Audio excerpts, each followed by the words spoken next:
क्या आपको पता है अर्थ एक इनर्शियल फ्रेम है कि नॉन इनर्शियल फ्रेम है? अर्थ एक नॉन इनर्शियल फ्रेम है और अर्थ अपनी एक्सिस पे एक यूनिफॉर्म स्पीड से रोटेशन करती है। और जितने भी एक्सेलेरेटेड फ्रेम्स होते हैं सारे के सारे एक नॉन इनर्शियल फ्रेम की तरह काम करते हैं और उस नॉन इनर्शियल फ्रेम के अंदर एक स्यूडो फोर्स काम करता है। यहां पर हमारे पास जो स्यूडो फोर्स होगा वह है एक सेंट्रीफ्यूगल फोर्स होगा। बिकॉज जो यहाँ पे बॉडी है जैसे ही इस अर्थ के साथ रोटेट करेगी तो उसके सेंटर की तरफ एक सेंट्रीपिटल फोर्स लगेगा और उसका अपोजिट फोर्स जो स्यूडो फोर्स है वो यहाँ पे सेंट्रीफ्यूगल फोर्स होगा।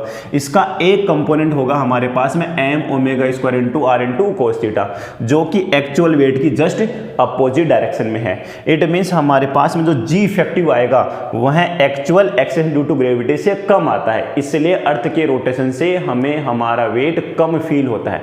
अब आप कमेंट में बताइए कि अर्थ की एंगुलर स्पीड कितनी होनी चाहिए जिससे हमें वेटलेसनेस फील हो।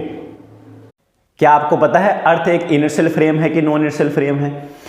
अर्थ एक नॉन इनर्शियल फ्रेम है और अर्थ अपनी एक्सिस पे एक यूनिफॉर्म स्पीड से रोटेशन करती है।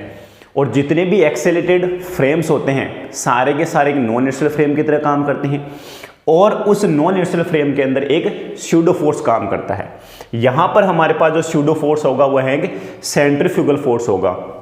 बिकॉज जो यहाँ पे बॉडी है जैसे ही इस अर्थ के साथ रोटेट करेगी तो उसके सेंटर की तरफ एक सेंट्रीपिटल फोर्स लगेगा और उसका अपोजिट फोर्स जो स्यूडो फोर्स है वो यहाँ पे सेंट्रीफ्यूगल फोर्स होगा।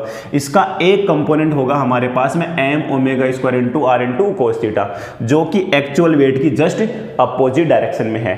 इट मीन्स हमारे पास में जो जी इफेक्टिव आएगा वह actual access due to gravity से कम आता है, इसलिए अर्थ के रोटेशन से हमें हमारा वेट कम फील होता है। अब आप कमेंट में बताइए कि अर्थ की एंगुलर स्पीड कितनी होनी चाहिए जिससे हमें वेटलेसनेस फील हो।